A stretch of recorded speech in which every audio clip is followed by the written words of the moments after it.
Caião, eu tô com uma dor enorme. Por favor, me ajude. Eu tenho 24 anos. Meu pai me Ah, disse aos prantos que não sente mais nada pela minha mãe, cara. aham. Além de uma grande admiração.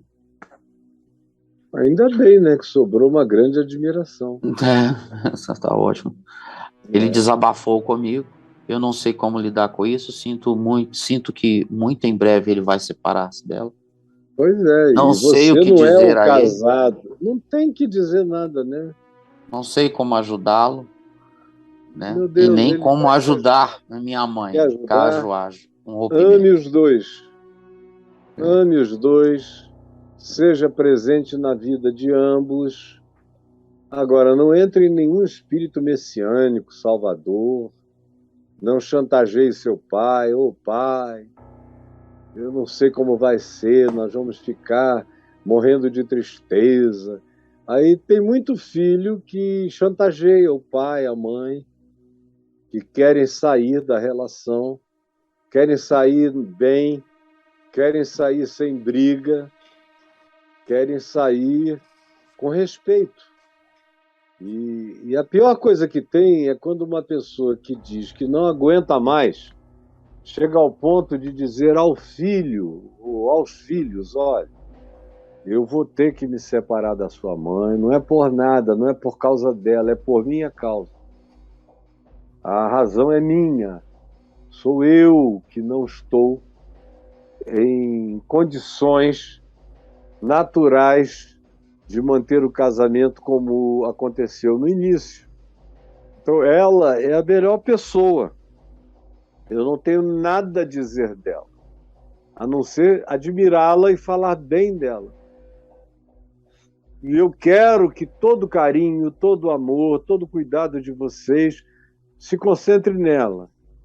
E eu espero poder continuar a receber também o mesmo carinho, o mesmo respeito de vocês. E o que um filho, uma filha tem que fazer numa hora dessa é dizer: pai, você tem sido um grande pai, nós te amamos, queremos que você seja feliz, nós só pedimos duas coisas. A primeira é que você continue a tratar a minha mãe com toda a dignidade, respeito, carinho, que você a poupe de tudo que ela possa ser poupada nesse início de separação. Porque às vezes a pessoa que está indo embora não tem sabedoria ou está muito apaixonada, quando é o caso de separação aqui, por causa de uma paixão ali. E quando é esse o caso, é muito perigoso. Quando a paixão, quando não está presente, quando a separação decorre do indivíduo já está ali há anos e ter esgotado todo o recurso pessoal, não de amor, mas de amor conjugal, porque amor não acaba. Amor conjugal é que pode acabar. Mas você veja que no caso dele o amor conjugal acabou, mas o amor fraterno não, porque ele tem por ela, segundo você disse, toda admiração e carinho. Ele a ama. Só que ele não pode dizer para a mulher: ô, minha mulher, eu te amo, mas vou embora, porque parece cinismo. Nenhuma mulher gosta de ouvir isso. Quando eu estava me separando e eu amava muito, muito, muito a mãe dos meus filhos, eu cometi uma ou duas vezes o equívoco de dizer para ela que nós estávamos nos separando, que a razão e a culpa era minha, mas que eu a amaria para o resto da minha vida e que eu a amava. Aí ela ouviu aquilo uma vez, duas vezes, na terceira falou: posso te pedir uma coisa? Chorando. Ela falou: nunca mais diga que me ama, porque a mim não me interessa esse outro amor. Esse aí você ama, dona fulana, dona cicrana, ama todo mundo, você é um cara que ama. Eu nunca vi você odiar. Agora, o amor que interessa a uma mulher casada é o que você me disse que já não tem para dar, ou nunca teve para dar do jeito que eu aspirava. E eu entendi completamente. E já vai fazer Já fez 25 anos. E eu nunca mais disse a ela que a amava, porque eu sabia que aquilo chegava numa outra perspectiva. Eu digo agora que ela está casada, feliz, há uns 13, 14 anos, cheia de amor cúmplice, ela está muito, muito bem casada, muito feliz, e o meu coração se enche de alegria. E eu agora que ela é amada por um homem como ela deveria ter sido amada por mim, cuidada. Eu a cuidei dela muito bem, disso eu não tenho nada a dizer, nem para ela, nem para a família dela, nem para os anjos, nem para ninguém. Eu cuidei bem dela, com todo amor, praticamente a criei, porque eu a peguei com 16 anos. Mas hoje eu posso dizer para ela que eu a amo, e ela também pode me retribuir, porque ela sabe que eu amo a minha mulher loucamente, e ela ama o marido dela. Ela ficou curada de mim completamente, graças a Deus. Então hoje a gente pode declarar amor um para o outro sem que alguém saia ofendido da história. Então, o que você tem que pedir, eu disse duas coisas. Número um, tratar a mãe de vocês, a mulher, ex-mulher dele, com todo amor, com todo respeito, com todo carinho, com todo cuidado, com todos os cuidados que ela precise, e que ele não negue jamais esses cuidados a ela e ao todo da família.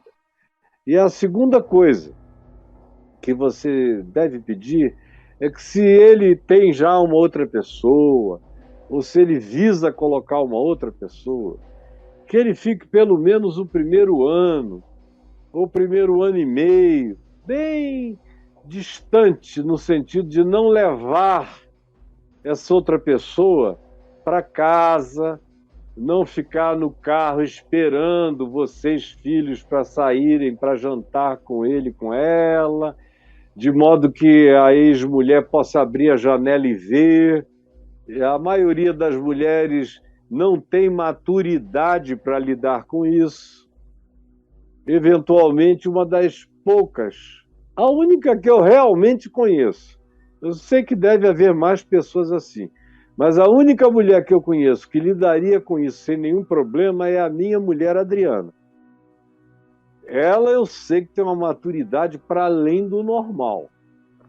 Agora, a grande maioria fica com ciúme, fica zangada e transfere a zanga para os filhos, acham que os filhos estão traindo, e voltaram sorrindo, saíram com o pai e a atual mulher e voltaram às gargalhadas. Não, peça para o pai que, se existir algo assim, ou for existir algo assim, ele respeite um tempo. É como um luto. A gente tem que dar um tempo para o enlutado. E um luto de divórcio é mais longo do que o luto da perda de um ente querido, que depois de um mês, 2 meses, a gente já está falando a respeito do assunto. Às vezes começando até a evocar as coisas melhores, mais engraçadas. Agora, num divórcio, no mínimo 1 ano. E se ele tem alguém, peça a ele para...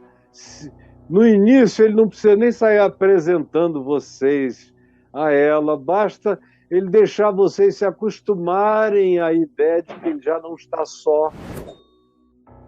Só depois que vocês já estiverem mais acostumados a essa ideia, e ele próprio tem a certeza de que se trata de uma pessoa legal, madura, que não é uma infantiloide, que vai criar desavença entre ele, os filhos e a família, porque 80% das mulheres que chegam depois na vida de um homem, que teve mulher e tem filhos, são, às vezes, mulheres que não mereciam entrar, são infantis, são exigentes, são ciumentas, são gananciosas, querem tudo para eles, querem que o ex-marido esqueça que a ex-mulher existe.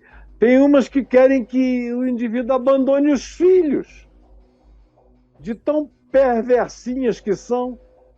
Então, diga para ele dar um tempo, para ele ver bem quem é, com quem ele está, e só chamar vocês para dentro dessa relação no dia que ele tiver certeza absoluta que se trata de uma pessoa do bem e que vai tratar todo mundo bem e que não vai ficar com ciúmes e com divisões e com desavenças. Peça só isso a ele. Agora, no mais, o que você vai fazer, cara? Você tem poder de fazer teu pai ter tesão pela tua mãe? Ele não tem, você vai ter. Qual é o milagre?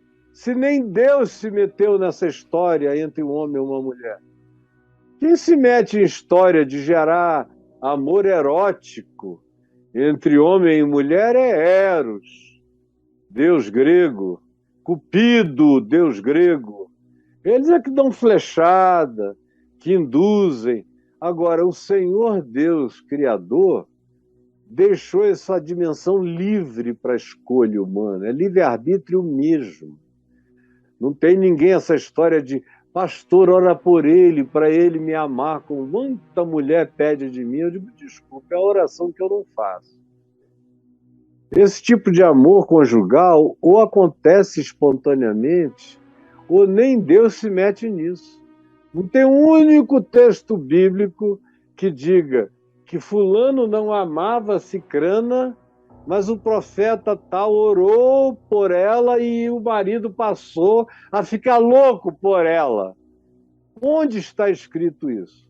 Nem no Gênesis, na criação. Deus deixou Adão procurar. Aí ele voltou e falou, não tem ninguém que me agrade.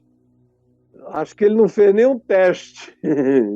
Nenhuma cabritinha, nenhuma eguinha. Ele só olhou e falou, não tem encaixe.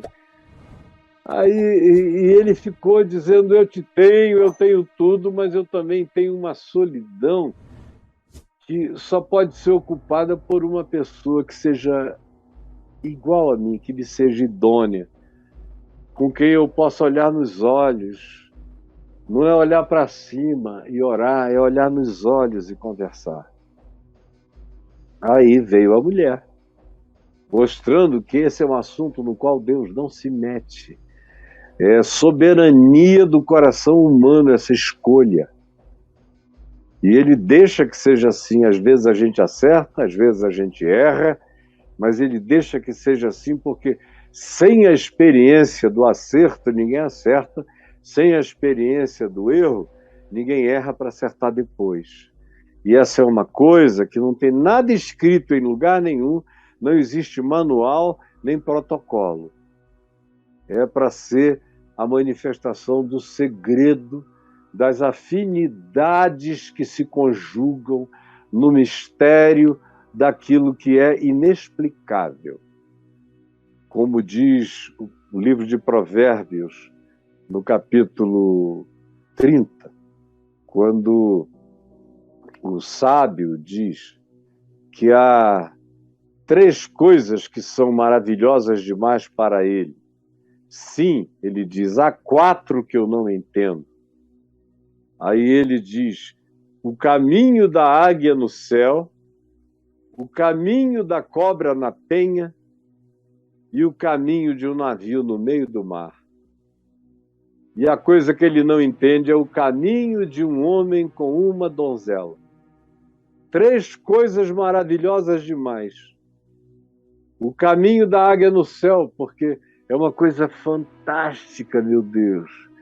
Ela vai para onde quer, sem fazer esforço algum. Você raramente vê uma águia batendo as asas, ela vai no vento.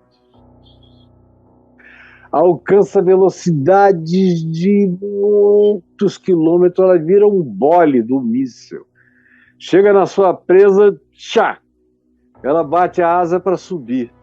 E depois ela vai no vento. E ela conhece todos os caminhos do vento, invisíveis aos nossos sentidos, maravilhoso aos nossos olhos. Caminho da cobra da penha, não deixa pegada.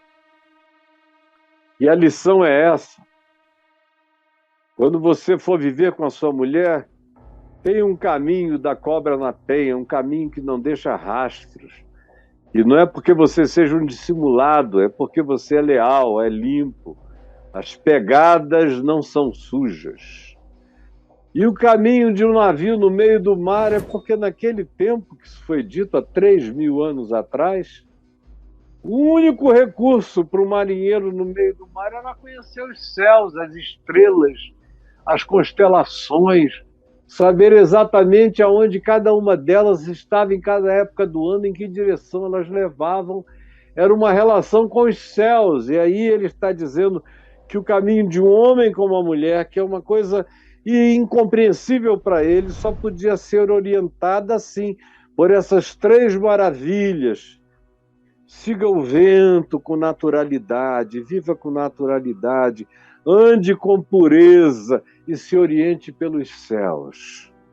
E aí você tem uma chance maravilhosa de ter um caminho maravilhoso com um homem ou com uma mulher, se for assim a conjugalidade. Fora isso, filho não tem poder de nada, a não ser de retardar o divórcio, de fazer o pai ou a mãe ficarem lá mais alguns anos, até envelhecerem, até os filhos já estarem velhos, aí eles se separam na hora errada. A mulher já está com mais de 50 e tantos anos, quase 60, ele também. Agora talvez seu pai esteja com uns 45, sua mãe com uns 40. Ainda dá tempo de ele cuidar da vida dele, dela cuidar da dela e de vocês cuidarem de ambos como filhos. Fora isso, meu querido, ore e peça a Deus que, seja qual seja o desfecho desse assunto, aconteça com paz. Porque até para a gente se divorciar, a gente precisa estar pacificado com o cônjuge. O verdadeiro divórcio, o divórcio que não desagrada a Deus, é aquele divórcio que os cônjuges fazem com respeito, dignidade, paz e cuidado mútuo. Porque na velha aliança, diz Malaquias que Deus aborrecia o divórcio.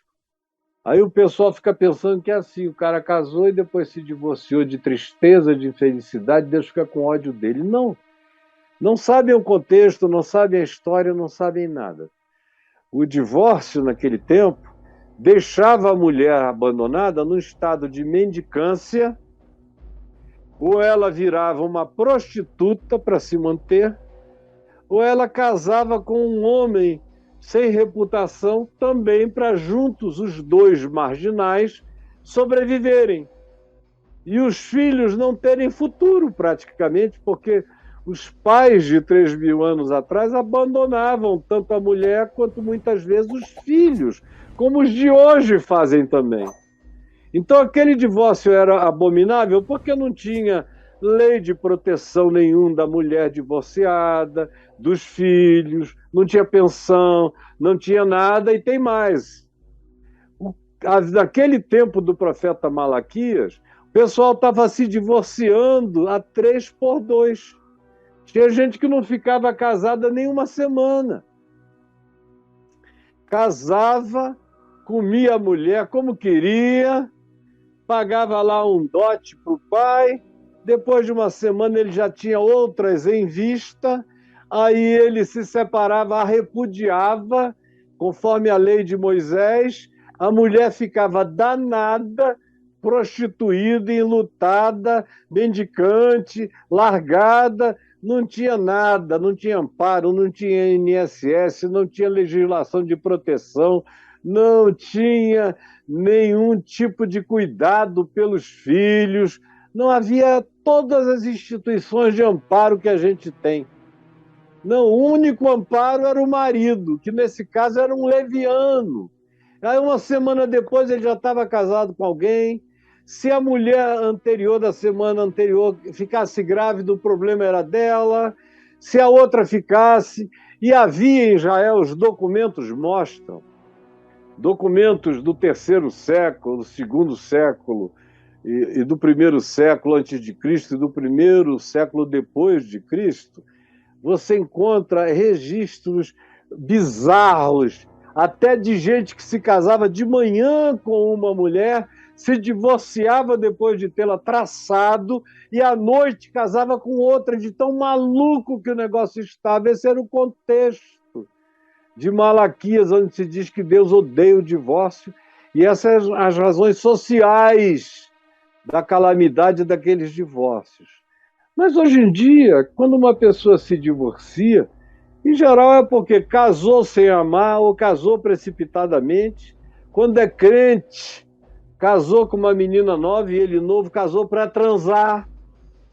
Aí depois de 5, 6 anos descobre que foi tudo equívoco, produzido e patrocinado pela religião e seus conceitos de pecado. Aí faz o cara pecar mais ainda do que se tivesse solteiro transado com a menina. Se desse certo, continuava. Se não desse certo, se separava. Mas não tinha filho na história, nem tinha culpa pesada na história, nem tinha tudo o que acontece depois. Mas a religião prefere coar o mosquito e depois engolir um camelo. Então, meu filho, que poder você teria de evitar isso?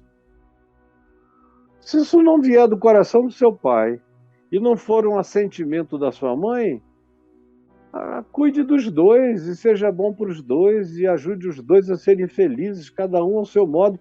E o que você tem que pedir é que não haja litígio entre eles, sob hipótese alguma. Se o seu pai quer, diga: pai, tá bom.